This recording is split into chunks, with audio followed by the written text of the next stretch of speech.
Hello everyone. So today we'll be talking about the partition tolerance in MongoDB. I'll be demonstrating this through my personal project that I've done for CMPE 281. So firstly, I'll show you guys how I've created the 5 EC2 instances on AWS on which I have hosted all my MongoDB instances. So here all my 5 EC2 instances are up and running. So the VPC that they all are present in is this one. The configurations for the same can be seen here. Also, I have also configured the security group for all the 5 EC2 instances, and I have used this security group with inbound rules allowing traffic on port number 27017, which is the default port for MongoDB, and the outbound rules likewise. So the strategy that I've used to create all these 5 instances is that I created one instance, and then I did set up my MongoDB instance on that one single EC2 instance, then created an image of that, and then replicate that image in the rest of my EC2 instances. So I didn't have to repeat the setup and installation of my MongoDB instance on all 5 of them. So the reason I'm using 5 instances here is that my first instance will act as the primary, 3 will act as secondaries, and 1 will act as an arbiter, which will be helpful for me in case of leader election. So next we can see how the actual MongoDB instance setup was done. So I've really shown here what all steps I've taken to install MongoDB in my primary node. So I've created a repo file and then copied these following commands in that repo file, which basically act as the configuration file for my MongoDB. And then I installed my MongoDB using the yum command and set the default path for MongoDB as data/db. And then to run the MongoDB in background, I am using this command MongoD_, which will start my MongoDB daemon. So as I explained earlier, after my MongoDB installation is done in primary, I'll create an image of the primary node, then create a secondary node using this particular image. So the next step is, since I'm going to further create a replica set for my MongoDB cluster, so each of my node will be talking to each other. So to have a better security amongst the while the nodes are communicating to each other, I'll create a secret key file in my primary node and copy that particular file in all the rest of my nodes so that they can exchange that file while communicating with each other. So the steps to do that is as follows.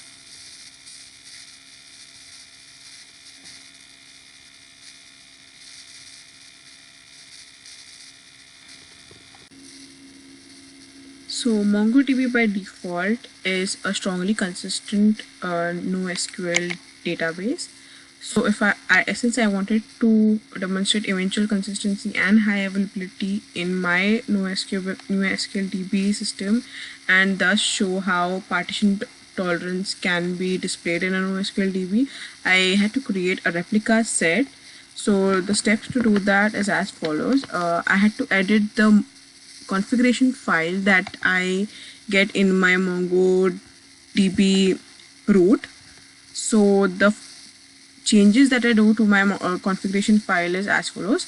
I change the bindDB, I comment the bindDB line so that my MongoDB instance can allow traffic from any other IP addresses as well, and not only my localhost. Then I'm adding the key file name, which I earlier created as a secret key file for authentication or authorization amongst other replica set nodes. Then I'm adding a replica set name. In my case, I'm using RS0 that you can see here. Then I am also editing my hosts file, and I'm adding the private IP addresses of all my other EC2 instances other than the primary. So I'm listing out all my instances along with arbiter node here in my host file. Yeah, so these are the basic changes that I need to make in my configuration file for my replica set configuration. Once all this is done, I will start my MongoDB daemon using the command mongod bind IP all replica set rs0. So what this does is it will boot my MongoDB daemon, which will in a way allow traffic from all the IP addresses and not just localhost, and also configure or like start my replica set. I mean, it will notify this instance that it is part of a replica set rs0. Okay. So once that is done and I have all my EC2 instances with MongoDB instances up and running, I can start my replica set initiation. So what I'll do is I'll go to my primary node and execute this command rs.initiate. Once that is done, I'll add my primary node, so primary IP, to my replica set, and then add my secondary nodes as well to my replica set and my arbiter node. So thus in this way I'll configure my replica set for demonstration of partition tolerance. So one important thing to note here is, since if I close the terminal for my MongoDB instances, my MongoDB daemon, my MongoDB instance will close. But if I want my MongoDB instance to run as a daemon, I can use the command no hub so that it keeps on running even if you close the terminal. Now to test partition tolerance in my MongoDB, I have created an API in Go for the basic CRUD operations and testing of my MongoDB replica set. So firstly, I'll create a Dockerized container of my Go application. Once that is done, I'll run my container and I'll expose the port of my container on 3000 so that I can request through the postman. So my application is up and running through Docker. I can go to postman and first try and test if my Go application is running or not. So it is up and running. So the first partition tolerance testing, the basic testing that we can do is to check whether the replica set is actually functioning well or not.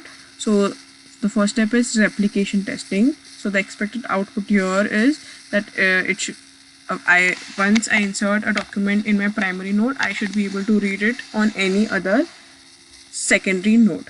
So there is an important step to do when we initiate a replica set is, after the initiation of a replica set, I have to run the command rs.slaveok on all of my remaining secondary nodes.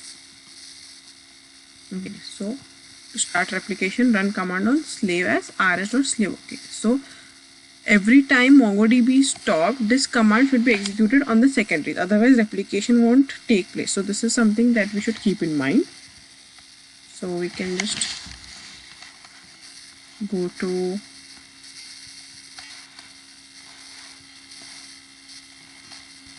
one of the MongoDB instances and run the command rs.status. This will show you what is the health of all my instances in the cluster. So as we see, health 1 means that the system is healthy, up and running. This is my primary. Okay, so let's just insert a document through this. So I'll make a, let's say, post call to my Go API to my MongoDB. So I'll just give you a quick walkthrough of what I've done here.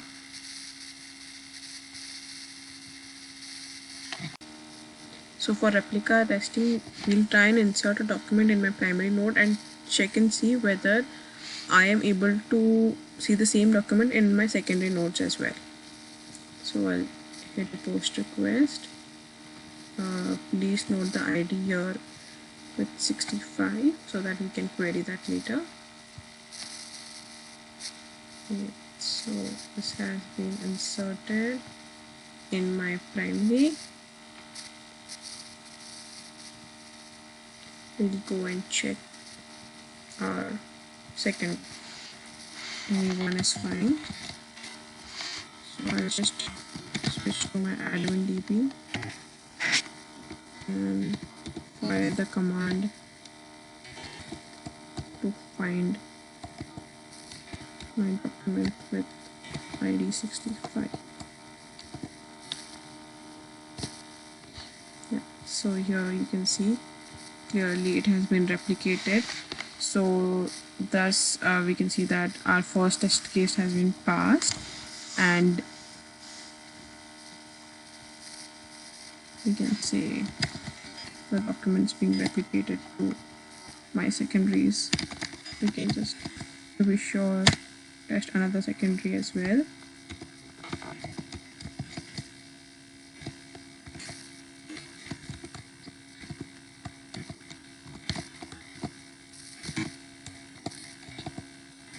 Yeah, good.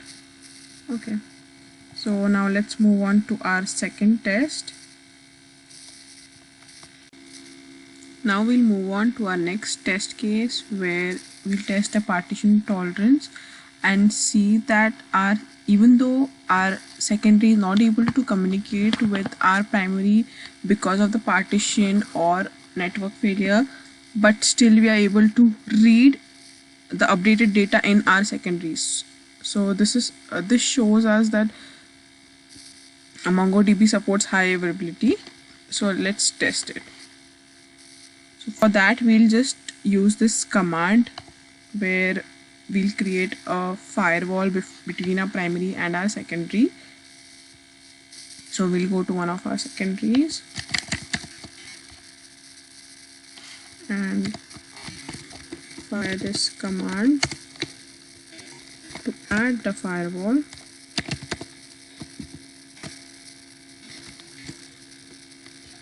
And okay, the good way to do this would be to go to rs.status to see what is the IP of our primary.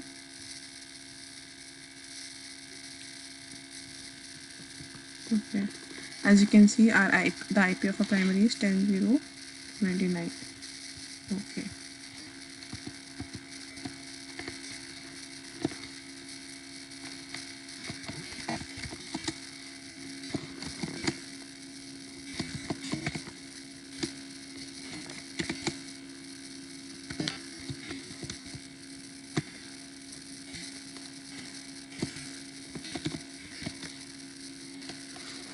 Yeah.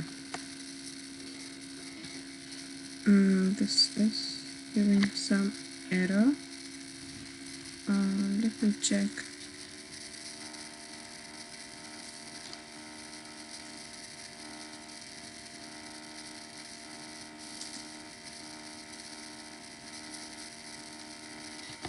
Okay.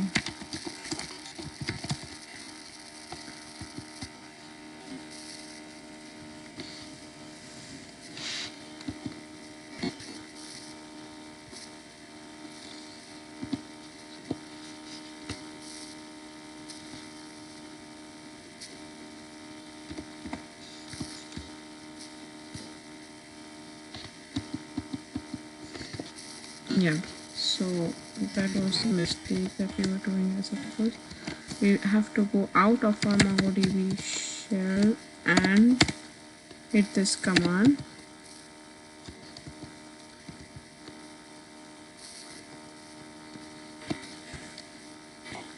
So that we can execute it successfully. And don't forget to add sudo to your command because that should be done in the root mode. Yes, that's done. So this will stop our communication between the primary and the secondary. So we can just check rs mongo.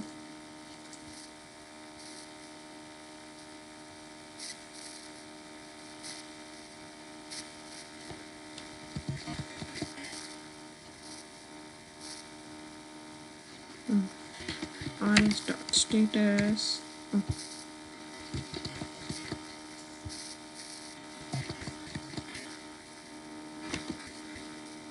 Status.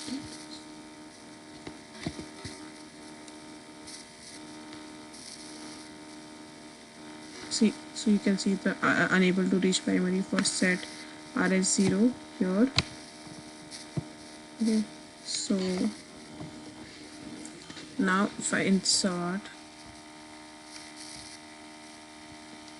so now let's again insert a document in our primary. Save it. Let's change this. So this has been inserted in our primary. Now let's again query our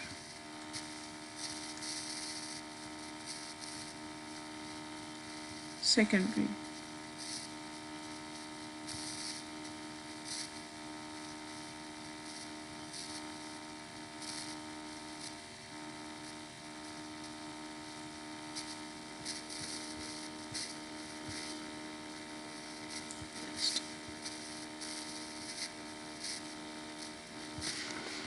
Yes. Close admin. So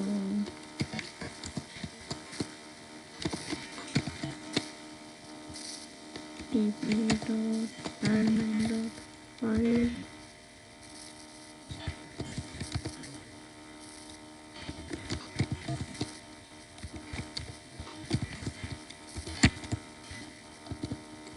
ID 70.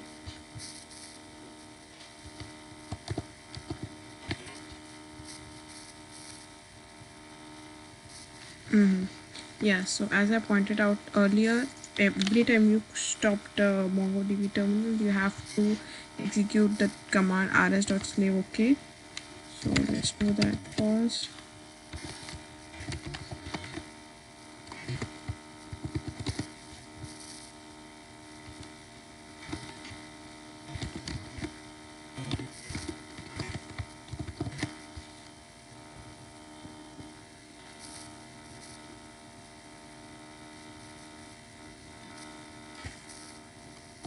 So let me try and hit the command again.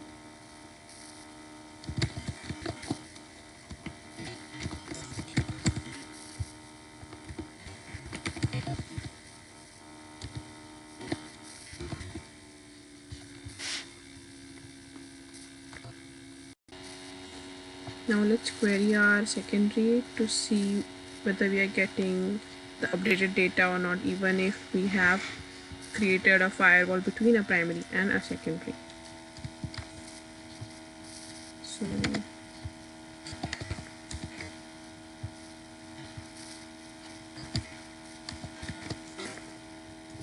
let's do this.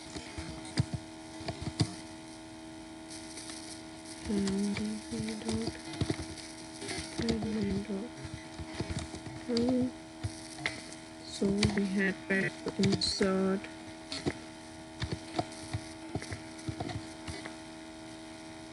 so as you can see, even though we had created a firewall between a primary and secondary, we are still able to read the updated data.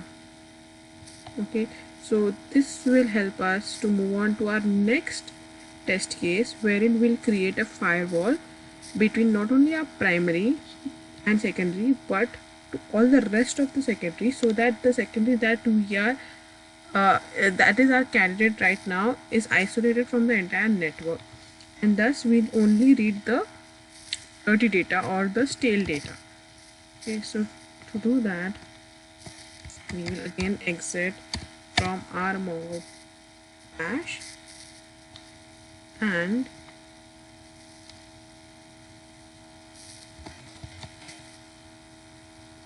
okay, suppose we have been locked out, so we'll SSH again to our system.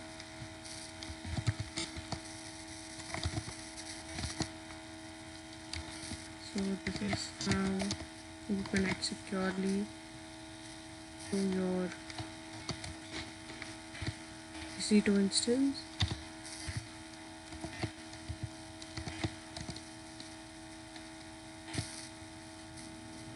Okay.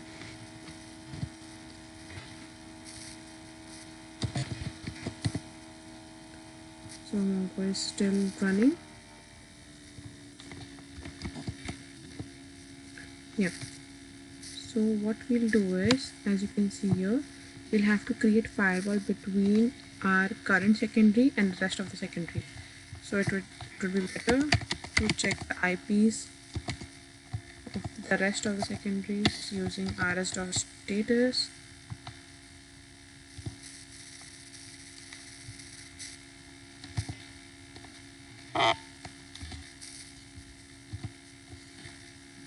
Okay.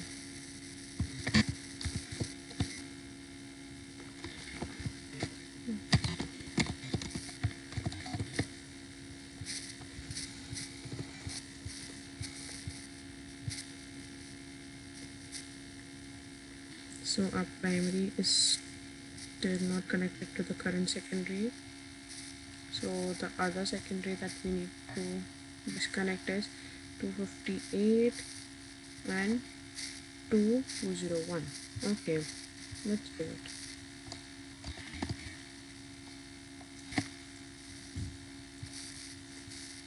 58 and 2201. So the command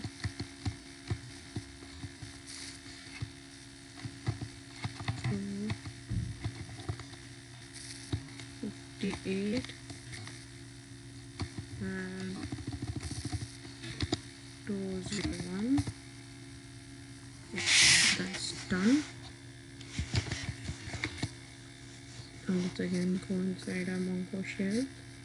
Okay, now to test this, we'll again call, we'll try to insert a document in our primary. Let's say this time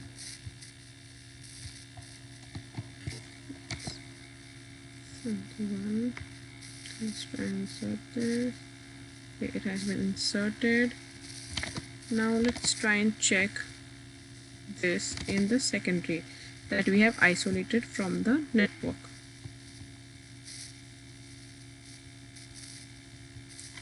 Okay.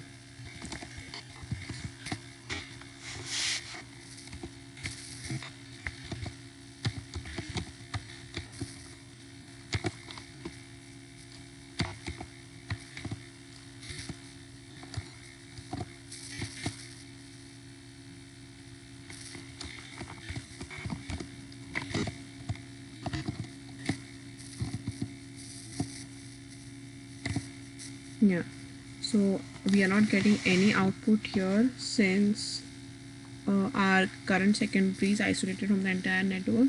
It is not even being eventually consistent.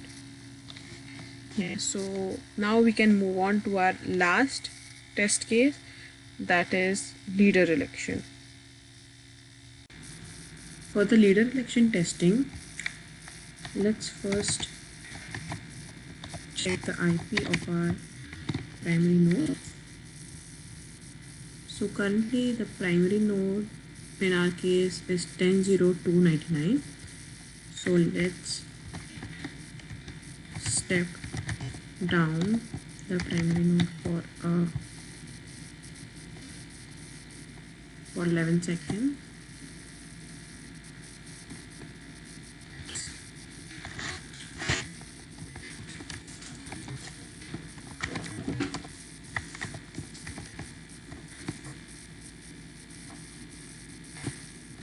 Yeah, so now as you can see here, our primary has become the secondary. And now if you check the status,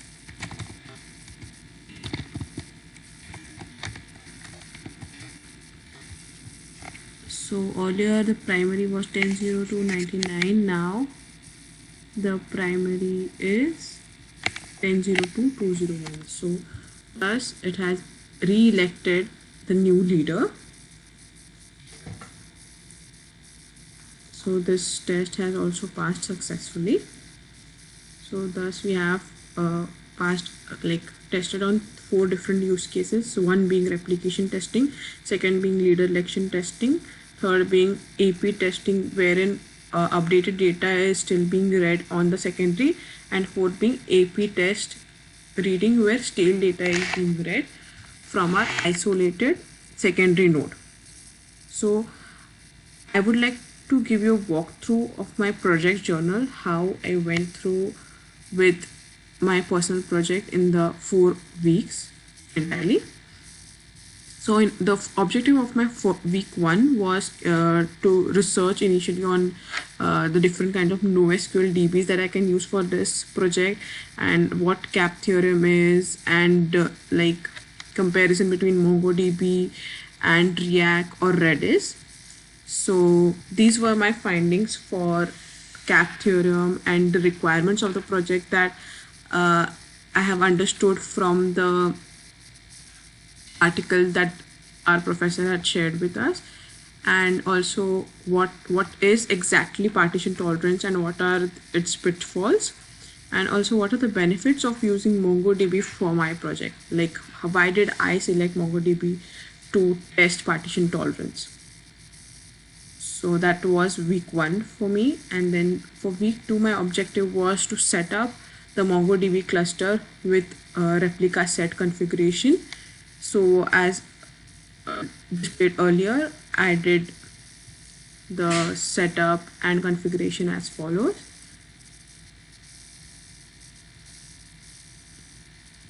And for week 3, my objective was to create the Go API for the CRUD operations and error handling for my MongoDB communication so that I could test the AP properties.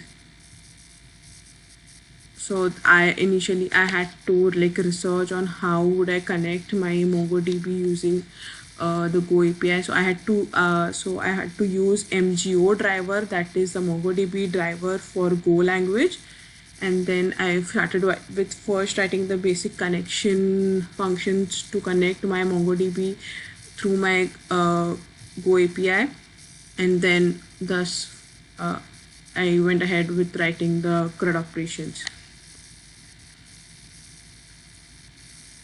So for the objective of week 4 was testing the AP property. So I had created these 4 test cases which were exhaustive to understand how partition tolerance would actually work in MongoDB. I would link below the URL for my GitHub repository, so you can have a look at how I have documented, and you can also get the source code for my Go API there. Thank you so much.